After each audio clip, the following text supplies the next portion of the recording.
बच्चों ये लेसन 2 के अब मैं एंड वाले क्वेश्चन आंसर्स करा रही हूँ चैप्टर के लास्ट वाले। कोई पहला क्वेश्चन है, कोई बिलियन लाल लिटमस को नीला कर देता है, इसका पीएच संभवतः कितना होगा। कोई बिलियन लाल को नीला कर देता है, ठीक है, लाल को जो नीला कर देता है 7 से ज़्यादा ही होगा। पहला ऑप्शन नहीं है 1, चौथा दूसरा वाला 4 है, तीसरा 5 है और डी वाला 10 है। बेटा जो 7 उदासीन है, 7 से कम वाले आपका जो है अम्ल की तरह कार्य करते हैं और अम्ल वे होते हैं जो नीले को लाल में बदल देते हैं, लेकिन लाल को नीले में बदलने वाला इसका आंसर होगा 10। दूसरा क्वेश्चन है, कोई बिलियन अंडे के पीसे हुए कवच से अभिक्रिया कर एक गैस उत्पन्न करता है तो चूने के पानी को दुधिया कर देती है, वह गैस कौन सी होगी। ये बेटा HCl है।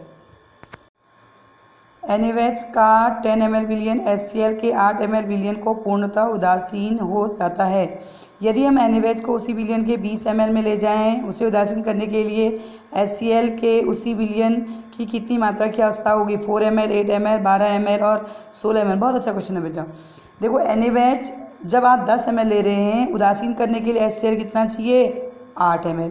अब तुमने NaOH को बढ़ा दिया है, 20 कर दिया, 10 की जगह कितना कर दिया 20, और तो मतलब 10 का दुगुना कर दिया है। उसी प्रकार से HCl भी 8 का दुगुना करना पड़ेगा 16, तो इसका डी ऑप्शन सही है 16 ml।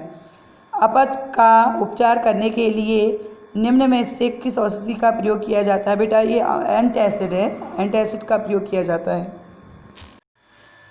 पांचवा क्वेश्चन है बच्चों, क्वेश्चन नंबर 58। निम्न अभिक्रिया के लिए पहले शब्द समीकरण लिखिए, उसके बाद संतुलित समीकरण लिखिए। पहले क्या है शब्द समीकरण लिखिए। पहले जैसे क्वेश्चन ये है कि तनु सल्फ्यूरिक अम्ल दानेदार जिंक के साथ क्रिया करता है, मतलब होता क्या है यहाँ, तो कौन किसके साथ क्रिया कर रहा है, सल्फ्यूरिक अम्ल पर दानेदार जिंक, जिंक की क्रिया सल्फ्यूरिक अम्ल पे होगी। जिंक क्या होता है Zn, सॉलिड में होगा। सल्फ्यूरिक अम्ल क्या होता है H2SO4, तो क्या बन जाएगा ZnSO4 प्लस H2। अब बताइए ZnSO4 क्या लिखोगे, यहाँ पर जिंक सल्फेट प्लस H2 क्या हो गया हाइड्रोजन। तो आपको ये लिखना है बच्चों, इसे मतलब पहले इसको आपने शब्द के रूप में लिखना है कि क्या कह रहा है, ये चीज़ को शब्द के रूप में लिखना है, जो बन रहा है उसके नाम लिखिए। दूसरा है तनु हाइड्रोक्लोरिक अम्ल मैग्नीशियम पट्टी के साथ गर्म करते हैं, मतलब क्या दो चीजें हो रही हैं, एक मैग्नीशियम एक हाइड्रोक्लोरिक अम्ल। मैग्नीशियम हाइड्रोक्लोरिक अम्ल, मैग्नीशियम क्या हुआ Mg, हाइड्रोक्लोरिक अम्ल HCl। जब गर्म करेंगे तो क्या बन जाएगा MgCl2 प्लस H2। देखो मैग्नीशियम Mg हाइड्रोक्लोरिक अम्ल, ये सॉलिड, ये इसका एक्वस सॉल्यूशन हाइड्रोजन गैस, तो क्या बन जाएगा मैग्नीशियम क्लोराइड। क्या बनेगा इसके बाद मैग्नीशियम क्लोराइड प्लस हाइड्रोजन क्या लिखते हैं H2 को क्या लिखते हैं हाइड्रोजन। इस तरीके से क्वेश्चन आपके किए जाते हैं। तीसरा है तनु सल्फ्यूरिक अम्ल एल्युमिनियम चूर्ण के साथ क्रिया करता है, मतलब कौन किसके साथ क्रिया कर रहा है सल्फ्यूरिक अम्ल और एल्युमिनियम। एल्युमिनियम की क्रिया, एल्युमिनियम क्या है Al, सल्फ्यूरिक अम्ल क्या है H2SO4। तो बेटा Al में 3 प्लस होते हैं, Al में 3 प्लस होते हैं और SO4 में 2 माइनस, 2 यहाँ आ जाएगा और 3 यहाँ, इसे कहते हैं एल्युमिनियम सल्फेट। देखिए ये 2 हैं, ये 2 से गुणा करेंगे, ये 3 आगे 3, तो क्या बाहर निकल जाएगा 3H2। इस तरीके से क्रिया को करते हैं। चौथा है तनु हाइड्रोक्लोरिक अम्ल, तनु हाइड्रोक्लोरिक अम्ल लोहे की रेशल के साथ गर्म करते हैं। आयरन क्या होता है Fe और हाइड्रोक्लोरिक अम्ल HCl, तो क्या बन जाएगा बच्चों FeCl2 प्लस H2। इसको 2 से गुणा कर दीजिए। इस तरीके से रिएक्शन को किया जाता है।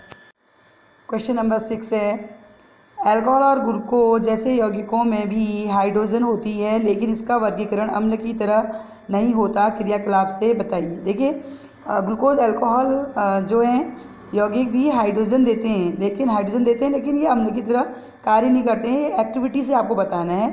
इसमें क्या किया, एक कॉर्क लिया, ये रबड़ का ऐसा कॉर्क लिया, इसमें 2 कील लगा दी, दोनों कीलों को आपने किससे जोड़ दिया, ये कॉर्क लगा दिया, रबड़ का कॉर्क है, ये कील लगा दी, दोनों कीलों को ऐसे तार से जोड़ते हुए यहाँ बैटरी लगा दी है बल्ब, तो जब हम विद्युत धारा इसमें प्रोवाइड करेंगे बेटा इलेक्ट्रिसिटी फ्लो नहीं हो रही है, ठीक है, क्योंकि ये कार और एक बार इसमें आपने ग्लूकोज का विलयन डाला, दूसरा आपका अल्कोहल का विलयन डाला, तो एक कॉर्क में 2 कीलें लगाई, कॉर्क में 2 कील लगा दी और 100 ml पानी में रख दिया। दोनों कीलों में 6 वोल्ट की दोनों को 6 वोल्ट की बैटरी से जोड़ दिया, जो कि एक बल्ब और स्विच से संबंध है। एक बल्ब भी लगा हुआ है, एक स्विच भी लगा हुआ है, इसमें इससे जुड़ा हुआ है। जब हम अल्कोहल और ग्लूकोज के विलयन को बारी बारी से डालते हैं तो विद्युत धारा हेतु स्विच का चालू करते हैं। हम देखते हैं तो क्या पता चला, हम देखते हैं कि बल्ब नहीं जलता है, इसका मतलब ये विद्युत का चालन नहीं करते हैं। अतः परिणाम क्या निकले, अतः अल्कोहल ग्लूकोज को अम्लों में वर्गीकृत नहीं किया जाता। अगला क्वेश्चन है, आश्रित जल विद्युत का चालन क्यों नहीं होता जबकि वर्षा जल में होता है। आश्रित जल विद्युत का चालन नहीं करते क्योंकि ये उदासीन होते हैं। हाइड्रोजन आयन H+ उत्पन्न नहीं करता है, विद्युत चालन के लिए उदासीन है। देखो जनरली सिंपल सा पानी होता है, पानी में 2 आयन होते हैं H+, पानी का सूत्र क्या है H2O, 2 आयन क्या होंगे H+ और OH-। ये जरूरी है बेटा, मतलब विद्युत चालन करने के लिए आयन का होना जरूरी है। लेकिन जब आश्रित जल करते हैं तो उसमें क्या है, ये H+ नहीं देता है, इस प्रकार विद्युत चालन नहीं करते। जबकि वर्षा के जल अम्लीय होते हैं क्योंकि ये H+ देते हैं। जल की अनुपस्थिति में अम्ल का व्यवहार अम्लीय क्यों नहीं होता। जल की अनुपस्थिति में अम्ल अम्लीय व्यवहार नहीं करते क्योंकि अम्ल से हाइड्रोजन आयन का विलयन जल की अनुपस्थिति में नहीं होता। हाइड्रोजन आयन ही अम्लों के अम्लीय व्यवहार के लिए उत्तरदायी होते हैं। मतलब आपका क्या है कि जल की अनुपस्थिति, जल क्या है H+ देगा ना, पूरा अम्ल की तरह व्यवहार तभी करेगा जब उसमें H+ होगा, जल ही नहीं होगा तो H+ नहीं देगा।